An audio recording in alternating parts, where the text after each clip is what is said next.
Hello friends, स्वागत है मेरे चैनल मिशन रेलवे जॉब्स में। दोस्तों, आज हम लोग भारत में स्थापित इस्पात संयंत्र कारखाना जो कि दूसरे देशों की सहायता से स्थापित किया गया है और कहाँ स्थापित किया गया है और कब स्थापित किया गया है, इसे हम लोग ट्रिक के माध्यम से याद करने की कोशिश करेंगे। दोस्तों, जैसे कि आप जानते हैं कि रेलवे में और एसएससी की परीक्षाओं में कई दफ़ा इस तरह के क्वेश्चन पूछे जा चुके हैं, जिसे हम लोग ट्रिक के माध्यम से याद करने की कोशिश करेंगे। फ्रेंड्स, वीडियो शुरू करने से पहले यदि आप मेरे चैनल पर पहली बार आए हैं तो चैनल को सब्सक्राइब कर लें और बेल आइकन को भी प्रेस कर लें, ताकि अगली बार जब भी मैं वीडियो डालूं तो इसका नोटिफिकेशन आप तक सबसे पहले पहुंचे। तो चलते हैं बिना देरी किए हुए पहले प्रश्न पर। फर्स्ट क्वेश्चन है, भिलाई इस्पात संयंत्र की स्थापना किस देश की सहायता से किया गया था? फ्रेंड्स, जिस भी कारखाने की स्थापना जिस क्षेत्र में किया जाता है उसका नामकरण उसी के आधार पर किया जाता है, उसी क्षेत्र के आधार पर होता है। इसलिए भिलाई का जो क्षेत्र पड़ता है वो कहाँ पड़ता है? छत्तीसगढ़ में पड़ता है, ठीक है। और इसकी स्थापना 1955 में हुआ था। इसलिए भिलाई इस्पात संयंत्र की स्थापना कब हुआ था? 1955 में सोवियत संघ की सहायता से इसे स्थापित किया गया था। इसे याद रखने का ट्रिक क्या है? इसके पीछे एक छोटी सी कहानी है। दोस्तों, भारत की एक लड़की है और वह अपने घर आई, ठीक है। और वो घर आई और क्या बोली कि मैं घी लाई हूँ। क्या लाई हूँ? घी लाई हूँ। ठीक है। खाने वाला घी, घी लाई, घी लाई। तो भिलाई को किससे रिलेट कीजिए? घी लाई से रिलेट कीजिए। तो इतना महंगा घी उसको कौन दी होगी? उसकी दोस्त ही दी होगी। इसलिए वह भारत की लड़की है, तो भारत का सबसे अच्छा दोस्त कौन सा देश होगा? रूस होगा। और रूस किसके अंतर्गत आता है? सोवियत संघ के अंतर्गत आता है।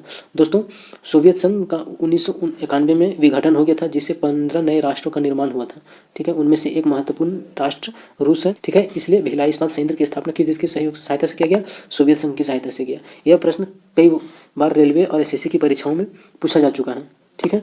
दूसरे क्वेश्चन पर चलते हैं हम लोग। दूसरा क्वेश्चन है, हिंदुस्तान स्टील लिमिटेड राउरकेला की स्थापना किस देश के सहयोग से किया गया? ठीक है। तो हिंदुस्तान राउरकेला जो जगह पड़ता है वो कहाँ पड़ता है? उड़ीसा में पड़ता है। और इस स्टील लिमिटेड राउरकेला की स्थापना कहाँ हुआ था?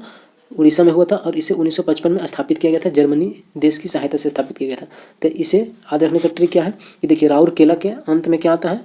लास्ट में केला आता है, ठीक है। और केला को बेचकर हमें क्या प्राप्त होता है? मनी प्राप्त होता है। इसीलिए, और देखिए जर्मनी के भी लास्ट में क्या आ रहा है? मनी आ रहा है। इसलिए हिंदुस्तान स्टील लिमिटेड राउरकेला की स्थापना किस देश के सहयोग से किया होगा? जर्मनी के सहयोग से किया होगा, क्योंकि इसके लास्ट में क्या आ रहा है? मनी आ रहा है। अकेला को बेचकर हमें क्या प्राप्त होता है? मनी प्राप्त होता है। इसलिए इसका आंसर क्या होगा? जर्मनी हो जाएगा। थर्ड क्वेश्चन है, दुर्गापुर इस्पात संयंत्र की स्थापना किस देश के सहयोग से किया गया? फ्रेंड्स, दुर्गापुर जो जगह है वो कहाँ है? बंगाल में है, ठीक है। और देखिए दुर्गापुर से क्या निकलता है? दो अक्षर से क्या निकलता है? दुर्गा पूजा निकलता है। तो दुर्गा पूजा किस राज्य का प्रसिद्ध त्यौहार है? बंगाल का प्रसिद्ध त्यौहार है। दुर्गा पूजा को बंगाल में बड़ी धूमधाम से मनाया जाता है, ठीक है। तो दुर्गा पूजा में बंगाल के लोग भगवान से क्या प्रार्थना करते थे कि ब्रिटेन यहाँ से चले जाए, क्योंकि ब्रिटेन हमें गुलाम बना के रखा था। इसलिए दुर्गा पूजा में बंगाल के लोग क्या प्रार्थना करते थे कि अंग्रेज यहाँ से चला जाए। इसलिए दुर्गापुर इस्पात संयंत्र की जो स्थापना किया गया था वो किस देश के सहयोग से किया गया है? ब्रिटेन के सहयोग से किया गया है, क्योंकि दुर्गा पूजा में लोग क्या प्रार्थना करते थे कि ब्रिटेन यहाँ से चले जाए। इसलिए इसका आंसर क्या हो जाएगा? ब्रिटेन, ठीक है। अगले प्रश्न पर चलते हैं हम लोग। फोर्थ क्वेश्चन क्या है? बोकारो स्टील प्लांट की स्थापना किस देश के सहयोग से किया गया?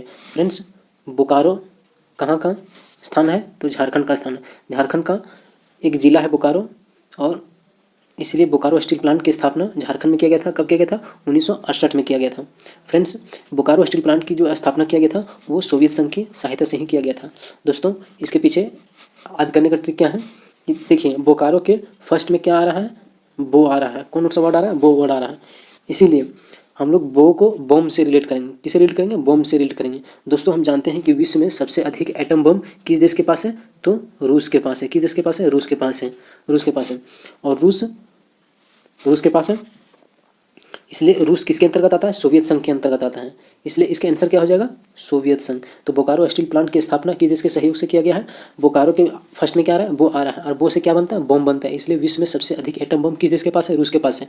और रूस किसके अंतर्गत आता है? सोवियत संघ के अंतर्गत आता है। इसलिए इसका आंसर क्या हो जाएगा? सोवियत संघ, ठीक है। पांचवें क्वेश्चन पर चलते हैं हम लोग। सेलम इस्पात संयंत्र की स्थापना किस देश के सहयोग से किया गया? फ्रेंड्स, सेलम जो स्थान है वो कहाँ है? तमिलनाडु में। इसलिए देखिए, सेलम के फर्स्ट अक्षर में क्या आता है? से आता है, ठीक है। इसलिए सेलम को सोवियत संघ से रिलेट हो रहा है। इसलिए इसका आंसर क्या हो जाएगा? सोवियत संघ की सहायता से स्थापित किया गया था। सेलम को सोवियत से रिलेट कीजिए, ठीक है। इसलिए सेलम इस्पात संयंत्र की स्थापना सोवियत संघ की सहायता से किया गया। अगले क्वेश्चन पर चलते हैं, छठा प्रश्न पे। भारत में पहला लौह इस्पात कारखाना कहाँ स्थापित किया गया था? दोस्तों, इसका आंसर क्या है? कुल्टी बंगाल में एक जगह है जिसका नाम क्या है, कुल्टी। और पहला इस्पात संयंत्र की स्थापना किया गया था भारत में। कब स्थापित किया गया था? 1874 में। ये क्या है? मोस्ट इंपॉर्टेंट क्वेश्चन है। क्या है? मोस्ट इंपॉर्टेंट क्वेश्चन है, VVI है। इसे कई बार पूछा जा चुका है, ठीक है, कई बार एग्जाम में पूछा जा चुका है। हालांकि इन सभी को एग्जाम में पूछा जा चुका है, लेकिन इसका जो रिपीटेशन हुआ है वो बहुत ज़्यादा ही हुआ है, इसलिए इसे ध्यान से याद रखेगा, ठीक है। पॉइंट पे चलते हैं हम। विश्वेश्वरैया स्टील प्लांट किस राज्य में है?